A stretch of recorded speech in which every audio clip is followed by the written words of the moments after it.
सभी दोस्तों को जनक शर्मा की तरफ से प्यार भरा नमस्कार।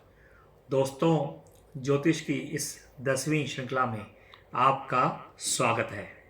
दोस्तों, अध्याय शुरू करने से पहले हम पहले श्री महागणेश को हम नमन करते हैं। उसके बाद माता सरस्वती का हम ध्यान करते हैं और साईनाथ को हम नमन करते हैं। दोस्तों, कुंडली का गहराई से अध्ययन करने के लिए मैंने कल आपको 7 सूत्र दिए थे और आज दूसरे 7 सूत्र मैं आपको दे रहा हूँ। आपको कुंडली अध्ययन करने में ये सहायता पूर्वक होगा। दोस्तों, सबसे पहले मैं आपको बता दूं कि हमारे यहाँ शुभ ग्रह जो हैं चंद्र, बुध, शुक्र, केतु और गुरु। दोस्तों, चंद्र से शुभ बुध है, बुध से शुभ शुक्र है, शुक्र से शुभ केतु है, केतु से शुभ गुरु है। दोस्तों, जैसे शुभ ग्रह होते हैं वैसे पाप ग्रह भी होते हैं। पाप ग्रहों में सबसे पहले सूर्य, उसके बाद मंगल, मंगल के बाद शनि, शनि के बाद राहु। दोस्तों, सूर्य से ज़्यादा पापी मंगल, मंगल से ज़्यादा पाप ग्रह शनि और शनि से भी ज़्यादा पाप ग्रह राहु होता है। दोस्तों, कुंडली में केंद्र स्थान होता है। केंद्र स्थान देखिए, ये खाना नंबर 1, 4, 7, 10, 1, 4, 7, 10 ये केंद्र स्थान दिए गए हैं। दोस्तों, कुंडली में त्रिक स्थान भी होते हैं।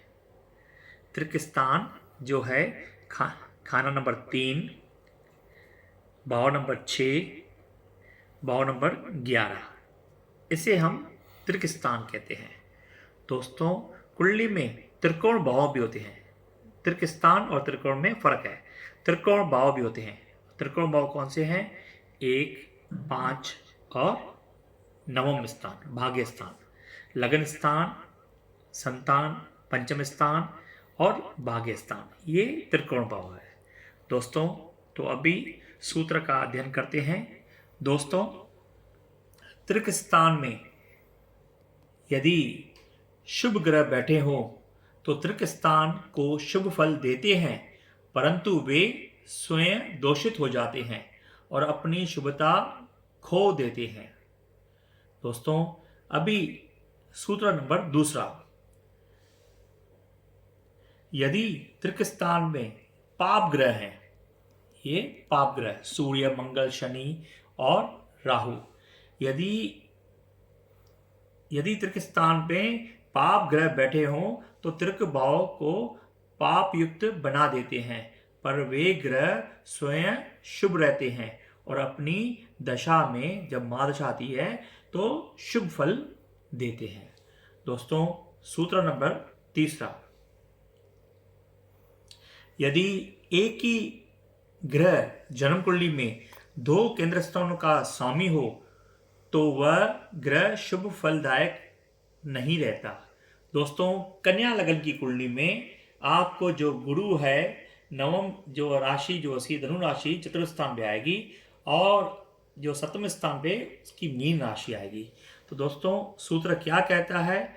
यदि एक ही ग्रह जन्म कुंडली में 2 केंद्र स्थानों का स्वामी हो तो वह ग्रह शुभ फलदायक नहीं रहता। दोस्तों, सूत्र नंबर 4, यदि केंद्र का स्वामी त्रिकोण में, मैंने त्रिकोण भाव को मैंने बताया था 1, 5 और 9, यदि केंद्र का स्वामी त्रिकोण भाव में बैठा हो, मतलब इस स्थान का स्वामी इस स्थान में बैठा हो, या त्रिकोण का स्वामी केंद्र में हो, नवम स्थान का स्वामी दशम में हो या पंचम स्थान का स्वामी चतुर्थ में हो, तो वह ग्रह अत्यंत श्रेष्ठ फल देने में समर्थ होता है। दोस्तों, सूत्र नंबर 5,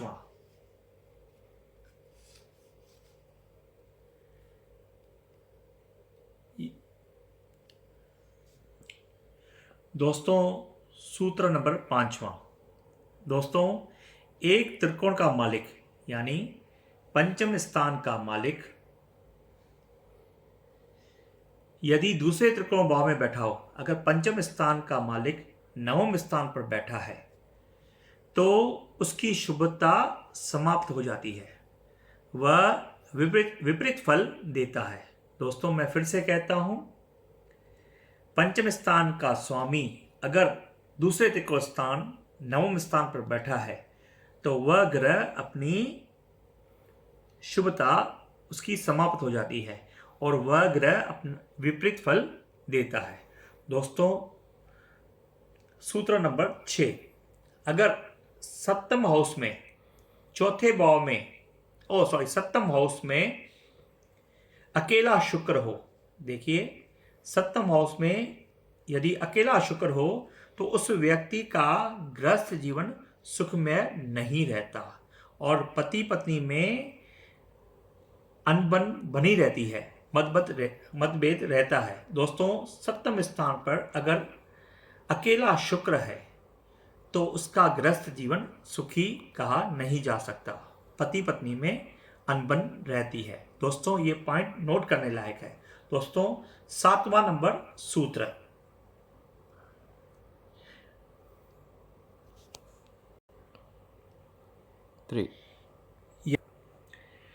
यदि मंगल चौथे, सातवें और 10वें भाव में, दोस्तों यदि मंगल चौथे, सातवें और 10वें भाव में हो, किसी भी एक भाव में हो, तो ऐसे व्यक्ति का गृहस्थ जीवन दुखमय होता है, पिता से कुछ भी सहायता नहीं मिल पाती है और जीवन में भाग्यहीन बना रहता है। दोस्तों मैं फिर से रिपीट करता हूं, अगर मंगल जो है चौथे स्थान, सातवें स्थान और 10वें स्थान पर है, किसी भी एक स्थान पर है, तो ऐसे व्यक्ति का गृहस्थ जीवन दुखमय होता है, उसे पिता की तरफ से कोई भी मदद नहीं मिलती। दोस्तों आज इतना ही, बाकी कल। ओम साईं राम।